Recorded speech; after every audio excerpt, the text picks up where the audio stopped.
अपनी जन्मदात्री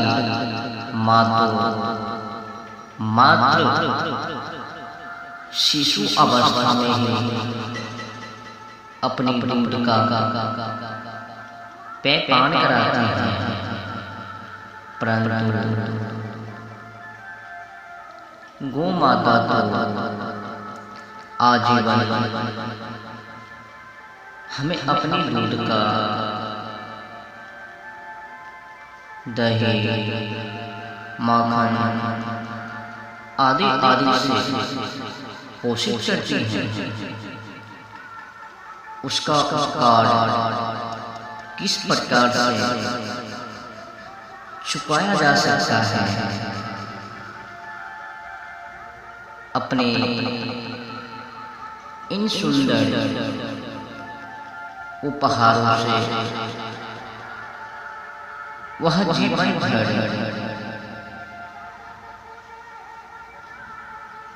हम लोगों का हित करती रही, फिर भी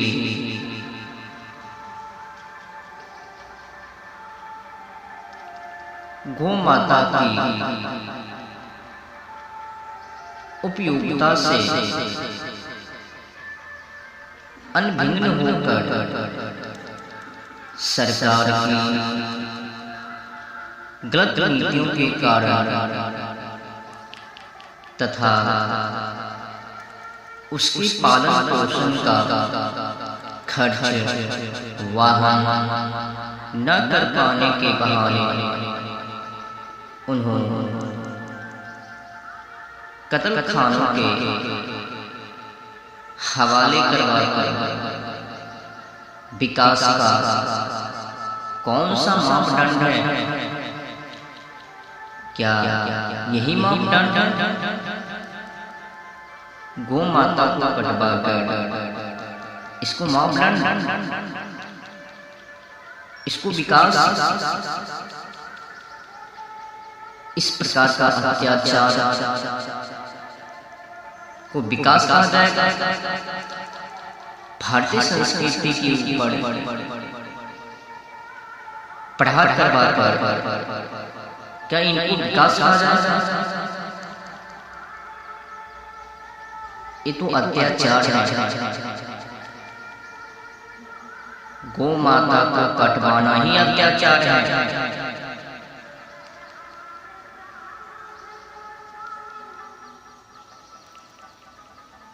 क्या गौ माता के प्रति हमारा कोई कर्तव्य नहीं है? हम लोगों का कोई कर्तव्य नहीं है, दायित्व नहीं है कि मैं गौ माता को रक्षा कर, परंतु क्या कर सकते हैं? बहुत बड़ी बहुमूल्य हिंदू होकर भी हम सब लोग चाहकर भी हम लोग गौ माता को रक्षा नहीं कर पाते हैं। कोड़ा अंग्रेजों के काला कानून के कारण आज भी काला अंग्रेजों ने गोरा अंग्रेजों के कानून पर चलकर भारतीय संस्कृति के ऊपर प्रहार कर रहे हैं। गौ माता को कत्ल करवाने वाले के लिए कोई कानून नहीं, परंतु गौ माता को रक्षा करने वाले के लिए और जो व्यक्ति गौ माता को रक्षा करते हैं उनके ऊपर कड़ी कानून को लागू किए हुए हैं। मतलब जो पाप कर रहे हैं उनको के लिए कोई कानून नहीं, जो बचाव कर रहे हैं उनके ऊपर कड़ी कानून। ए भला किस प्रकार का कानून हो सकता है? एक के लिए कानून और दूसरे के लिए कोई कानून नहीं, अपराधी के लिए कोई कानून नहीं और निरपराध जो अपराधी ना है उनको के लिए कड़ी कानून। संस्कृति को रक्षा करने पर या फिर किसी को बचाने पर अपराधी साबित इस प्रकार की अत्याचार हमारे देश में बने पड़े हुए हैं। घोड़ा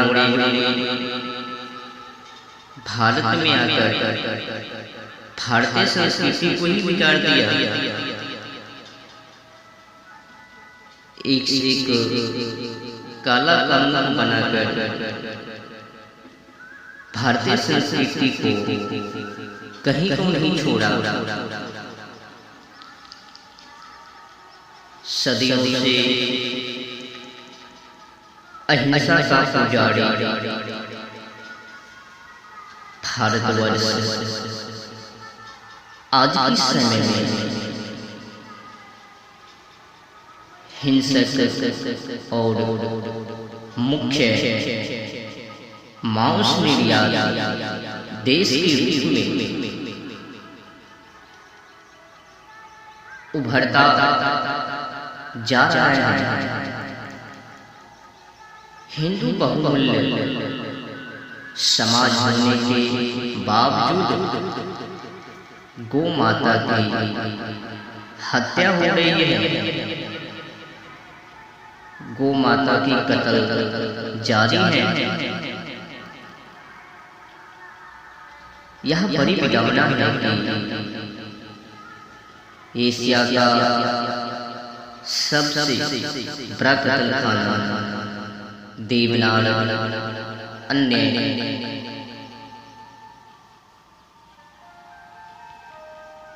इस्लामिक देशों में नहीं बल्कि भारत के महाराष्ट्र प्रांत में है, जहाँ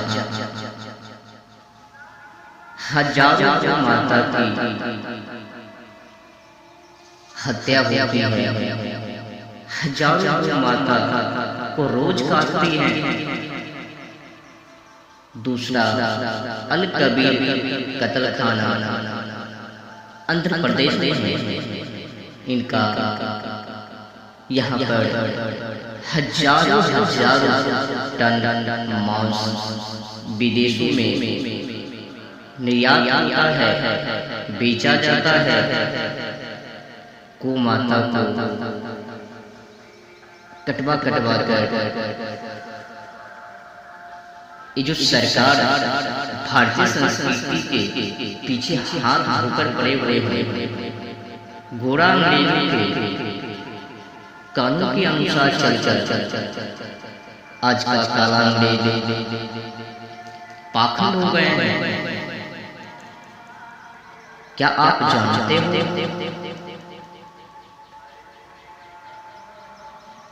जिस गौ माता की आप हम सब पूजा करते हैं उससे किस प्रकार से कत्लखाना में कत्ल किया जाता है, निर्दयता पूर्वक मारा जाता है। कत्लखाने में गौ माता को मौत के कुएं में 4 दिन तक भूखा प्यासा रखा जाता है। आसक्त होकर गिरने पर गौ माता को घसीटते हुए मशीन के पास ले जाते हैं। वह पर ले जाने के बाद गौ माता को पीट पीट कर खड़ा किया जाता है। मशीन का एक उंगली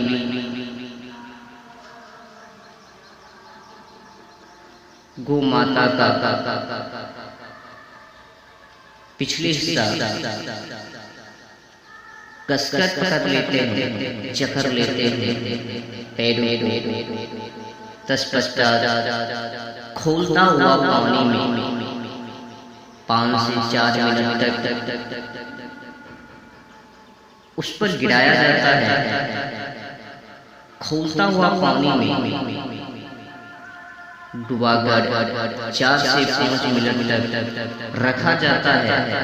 इस प्रकार की गौ माता की यात्राएं भी आती है और हम सब हिंदू अपने आप को हिंदू कहला रहे हैं, हिंदू महसूस कर रहे हैं। कौन सा हिंदू? जिसके माध्यम से भगवान अवतार लेते हैं, पृथ्वी पर आते हैं और उन्हीं का हाल आज फिर पुली पिछले पैरे को ऊपर उठा देती है, जिससे गौ माता उल्टी लटक जाती है। फिर इन गौ माता की आधी गर्दन काट दी जाती है ताकि बाहर आ जा, लेकिन गौ माता मरे नहीं। टटकाल गौ माता के पेट में एक छेद करके हवा भरी जाती है, जिससे गौ माता का शरीर फूल जाता है। उसी समय चमड़ा उतारने का कार्य होता है। गर्भ वाले गौ माता का पेट फाड़ कर जिंदा बच्चे को बाहर निकालता जाता है।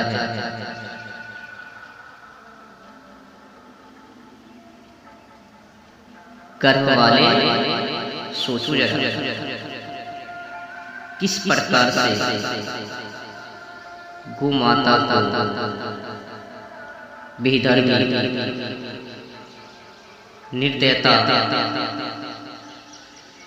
मौत को मारती है। जो गौ माता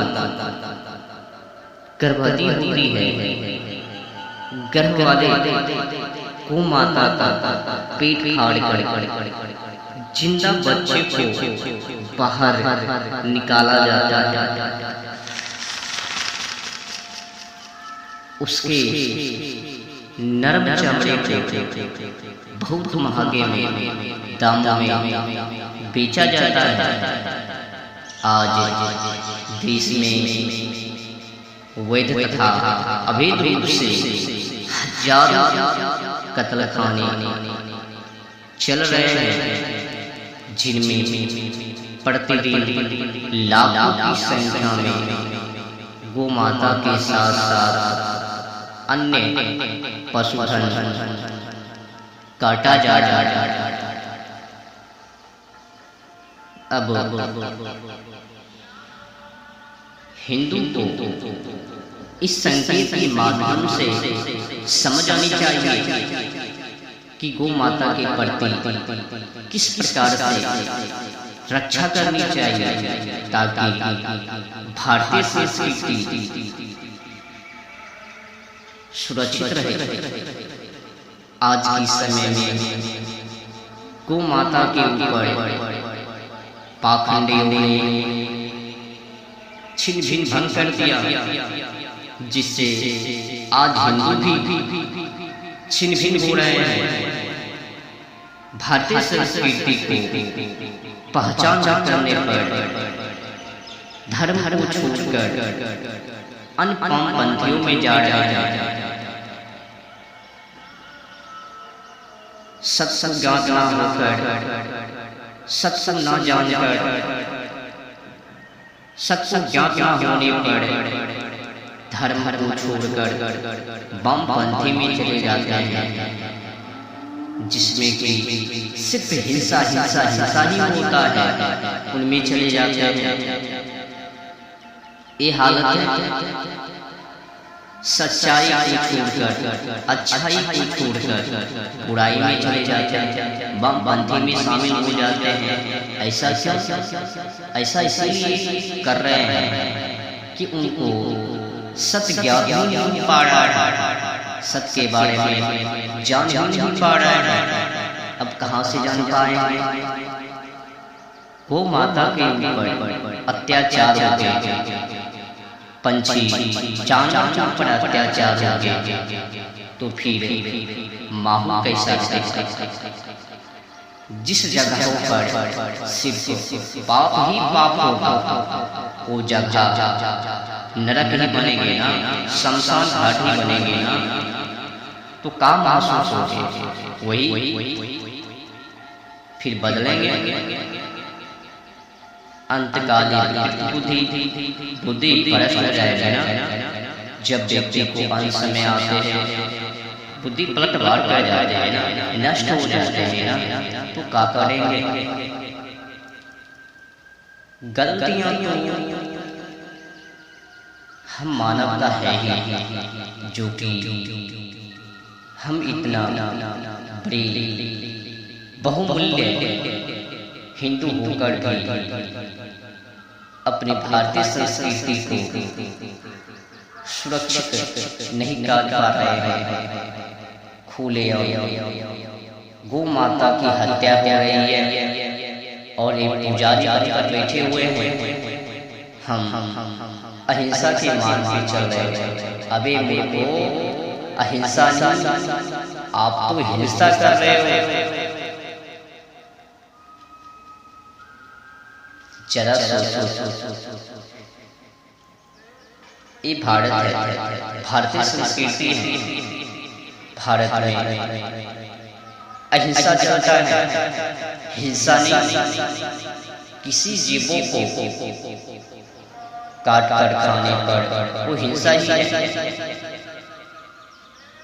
कई बार ऐसे भी हैं, खुद ही जानवर पंछियों को काट कर खाते हैं और वही व्यक्ति फिर आवाज उठाते हैं, मांग तो करते हैं, हमारी आस्थाओं पर भार मत करो, प्रहार मत करो, ये हिंसा है।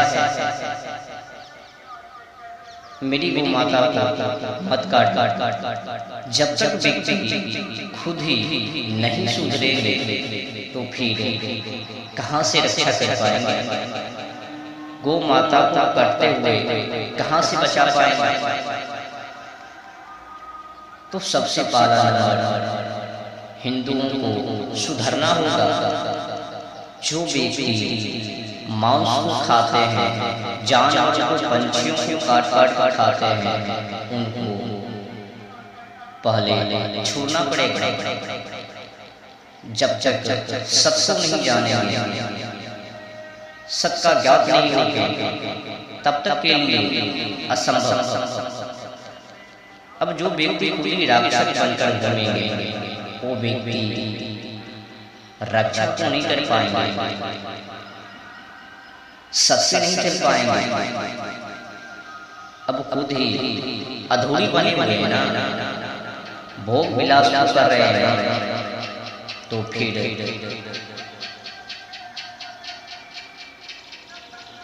ऐसे व्यक्ति गौ माता करते हुए नहीं बचा पाएंगे। इसमें तो एक बात तय है,